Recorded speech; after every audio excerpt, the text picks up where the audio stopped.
Bonjour et bienvenue. Je vous présente l'intelligence artificielle dans la radiothérapie. Cette présentation comporte 3 parties. Premièrement, une introduction sur l'intelligence artificielle, puis une introduction à la radiothérapie et enfin, on parle sur l'application de l'intelligence artificielle dans la radiothérapie. Commençons par une introduction à l'intelligence artificielle. C'est quoi l'intelligence artificielle?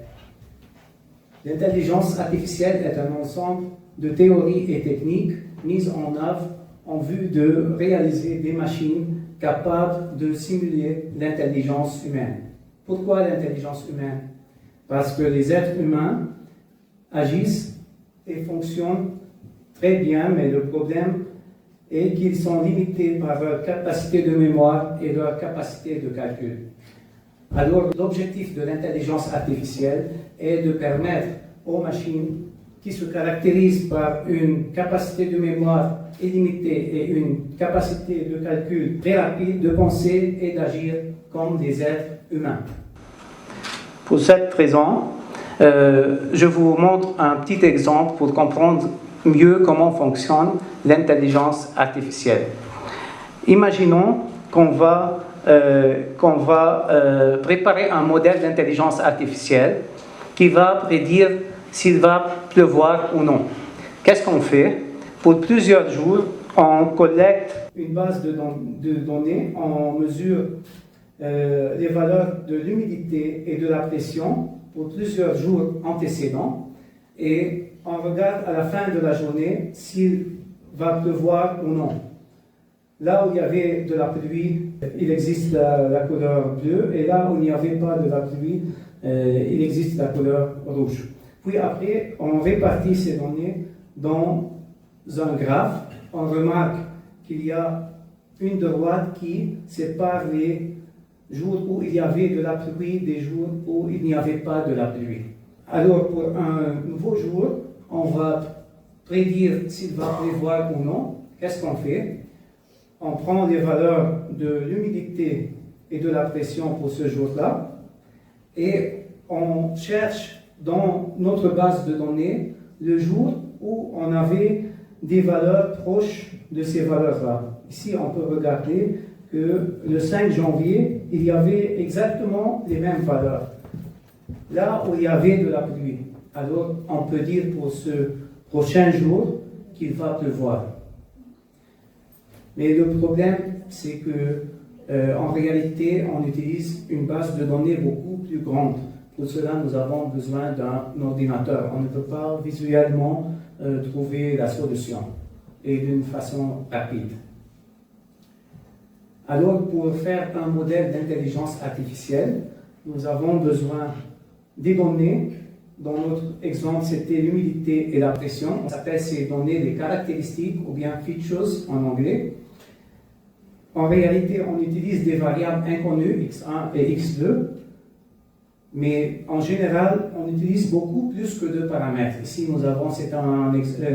c'était un exemple très simple. Nous avons utilisé juste 2 caractéristiques, mais en réalité, on utilise beaucoup de caractéristiques pour après avoir les résultats et la formule qui est la formule du modèle qui nous guide et qui nous aide à prédire s'il va pleuvoir ou non. Il existe plusieurs types d'intelligence artificielle. Il existe l'apprentissage automatique ou la machine learning, c'est comme le cas de notre exemple.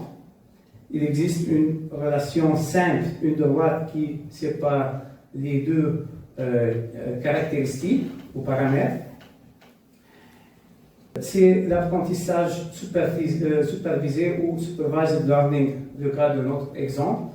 Il existe aussi dans la machine learning l'apprentissage renforcé ou reinforcement learning. C'est le même cas de notre exemple, mais qu'est-ce qu'on fait? Au cours du temps, on ajoute des données à notre modèle d'intelligence artificielle. Par exemple, si aujourd'hui on va prédire s'il va pleuvoir ou non, si on prend les valeurs de l'humidité et de la pression et on ne trouve pas des valeurs semblable dans notre base de données. Qu'est-ce qu'on fait?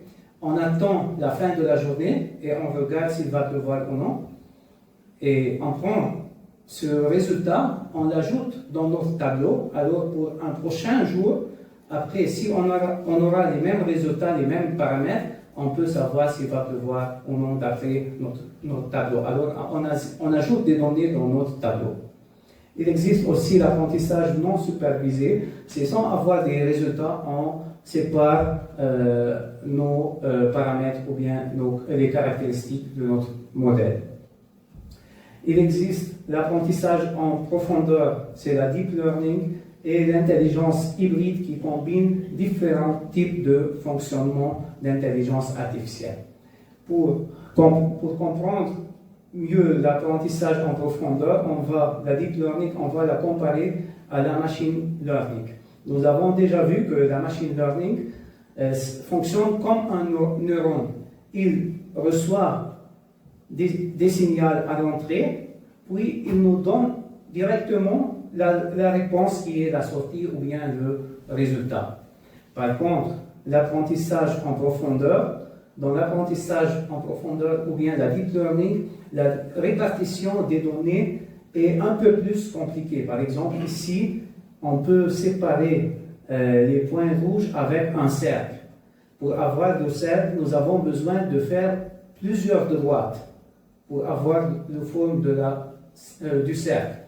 Et chaque droite représente un modèle de machine learning. Alors, la deep learning constitue de plusieurs modèles de machine learning qui sont séparés par un réseau. Alors, on reçoit ici le signal à l'entrée et à partir d'un network ou à partir d'un réseau, on aura la réponse finale. Il existe plusieurs couches de machine learning dans la deep learning. En réalité, nous avons dit qu'on utilise beaucoup plus que deux paramètres. Pour deux paramètres, c'est facile, on peut voir la répartition des données dans un simple graphe. Pour trois dimensions aussi, c'est facile, on peut voir la distribution de données, mais en général, on utilise beaucoup plus de paramètres d'entrée. Pour cette raison, bien sûr, nous avons besoin d'un ordinateur pour pouvoir préparer ou développer un modèle d'intelligence artificielle. Dans la deuxième partie de cette présentation, j'introduis un peu la radiothérapie. C'est quoi la radiothérapie? La radiothérapie consiste à envoyer des rayonnements ionisants sur la tumeur pour tuer les cellules cancéreuses et protéger les tissus sains tout autour. Pour cette raison, un sous-dosage de la tumeur provoque une récidive, tandis qu'un surdosage des tissus sains provoque des complications. Pour cette raison, il faut avoir une grande précision dans la radiothérapie. Il ne faut pas dépasser une erreur de plus que 2%. Alors, pour cela, le patient, avant de commencer son traitement, il fait un CT scan, un scanner. On aura les images du patient en 3 dimensions. On envoie ces images vers un Treatment Planning System, c'est une console de planification dosimétrique. C'est un ordinateur sur lequel on peut voir le patient en 3 dimensions avec la machine qui est l'accélérateur linéaire, c'est la machine de traitement de radiothérapie. Ici, on voit les images du patient sur la table. Cette machine, on peut la faire bouger de la même façon que la machine réelle bouge.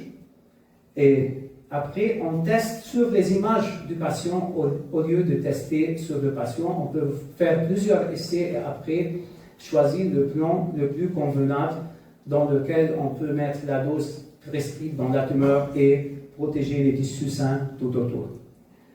Si on va envoyer un seul faisceau vers la tumeur, on aura un problème parce que ici on voit que la prostate, c'est la tumeur, on va mettre de la dose ici.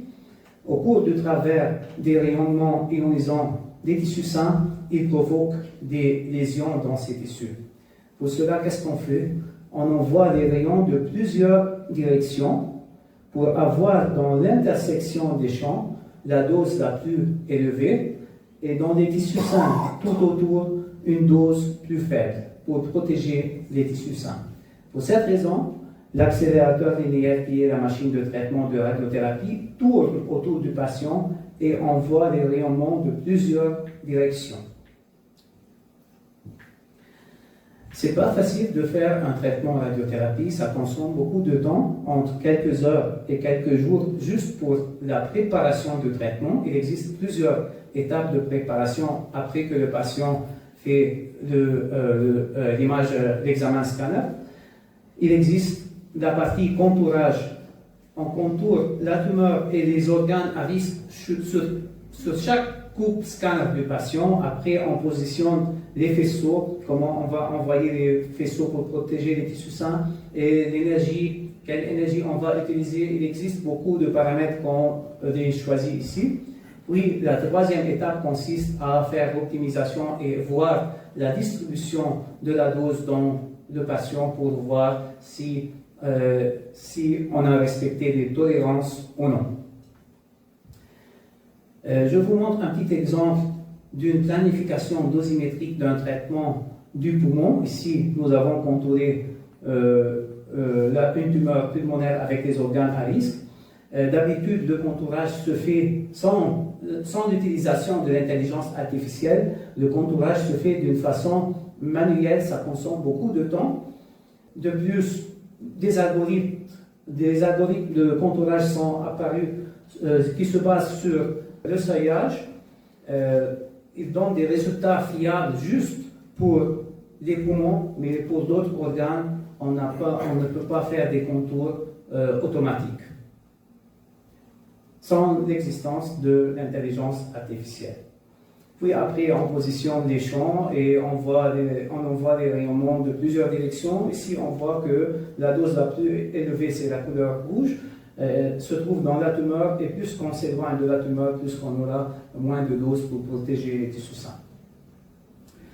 Ce plan que nous avons préparé, on envoie vers la machine, la vraie machine, et on répète ce plan plusieurs fois, 25 séances, 30 séances, ça dépend de la dose prescrite. Chaque jour, le patient vient et le même plan sera dérivé sur le patient. Mais le problème, c'est si on arrête le traitement avant d'atteindre la séance désirée, là où on atteint la dose prescrite, si on arrête le traitement avant d'atteindre la séance désirée, qu'est-ce qui se passe? Les cellules normales ressurvivent, mais le problème, c'est que les cellules cancéreuses, au lieu de les mettre sous le seuil létal, de mettre la survie des cellules cancéreuses sous le seuil létal, elles survivent, et c'est un grand problème. L'interruption du traitement, c'est un grand problème en radiothérapie. Maintenant, je vous montre comment l'intelligence artificielle intervient dans la radiothérapie. On va suivre ce flux de travail. Tout d'abord, l'intelligence artificielle optimise beaucoup la coordination de soins. Elle optimise la gestion des grandes bases de données et elle nous supporte dans des décisions cliniques en se basant sur des études et sur des patients antérieurs. De plus, elle nous aide dans la registration. Par exemple, c'est une image d'une tumeur cérébrale d'un patient.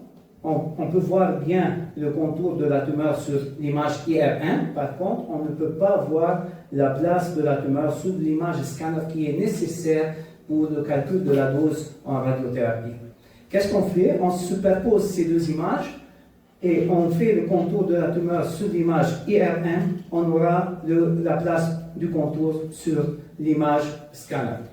L'intelligence artificielle nous propose des modèles de fusion automatique et déformables en même temps. Ce sont des modèles très rapides et si, par exemple, le patient il avait une position dans l'examen IRM et une autre position dans l'examen scanner, l'intelligence artificielle permet de déformer les voxels, alors déformer la position du patient pour avoir de précision dans la radiothérapie. De plus, elle nous aide dans la segmentation. Nous avons déjà dit que la segmentation consomme beaucoup de temps et c'est une grande charge de travail. L'intelligence artificielle nous propose des segmentations automatiques pour tous les organes du corps et de façon très rapide. Je pense que M. Bassam et M. Bernard ils veulent nous présenter les détails de la segmentation automatique dans les présentations qui suivent. De plus, l'intelligence artificielle nous permet de créer une image scanner synthétique sans que le patient fait l'examen scanner. Et cela en se basant sur ces images IRM, en se basant sur un grand nombre de patients qui ont déjà fait des images IRM et scanner en même temps. Les futurs patients maintenant, on peut avoir accès à ces images scanner sans qu'ils font cet examen. De plus, nous avons dit que ça consomme beaucoup de temps pour faire la planification dosimétrique. L'intelligence artificielle, dans quelques minutes, au lieu de 3 heures à quelques jours, nous propose la planification dosimétrique. Elle peut faire ces étapes qu'on les fait d'une façon manuelle. De plus, elle nous aide dans le positionnement du patient. Ici, on peut voir l'accélérateur linéaire. Il est généralement couplé à un tube à rayon X et un détecteur. Les rayonnements ionisants traversent le patient pour nous donner une image scanner qu'on appelle Combing CT, CBCT, pour positionner le patient et mettre la tumeur et les organes à risque dans le bon endroit. Alors l'intelligence artificielle nous permet d'optimiser la qualité de ces images scanner. On peut voir la qualité optimisée dans cette groupe. De plus, elle nous aide à gérer les mouvements respiratoires dans la radiothérapie. En général, la tumeur bouge quand le patient respire. Alors, au lieu d'envoyer un grand champ de traitement pour prendre toutes les localisations de la tumeur et irradier beaucoup de tissus sains, l'intelligence artificielle peut prédire l'endroit et la position de la tumeur, là où elle va être. Alors, on peut envoyer le faisceau juste seulement sur la tumeur et protéger les tissus sains autour. De plus, l'intelligence artificielle nous permet de faire un traitement radiothérapie adaptatif. Qu'est-ce que ça veut dire un traitement de radiothérapie adaptative? Le traitement, en général, on peut voir par exemple, c'est une coupe scanner d'un patient qui a une tumeur ORL. Nous avons contouré ici la tumeur, c'est pour la première séance, mais après quelques séances, on peut voir que le volume de la tumeur a diminué, alors l'anatomie a changé et le patient a maigri. Pour conserver une erreur plus petite que 2%, comme j'ai déjà mentionné, on ne peut pas continuer le même plan de traitement qui était déjà préparé sur ce patient après quelques jours de traitement. Alors, qu'est-ce qu'on fait? Il faut faire un scanner, il faut attendre quelques jours ou quelques heures pour refaire tout le travail et envoyer un nouveau plan, délivrer un nouveau plan sur le patient.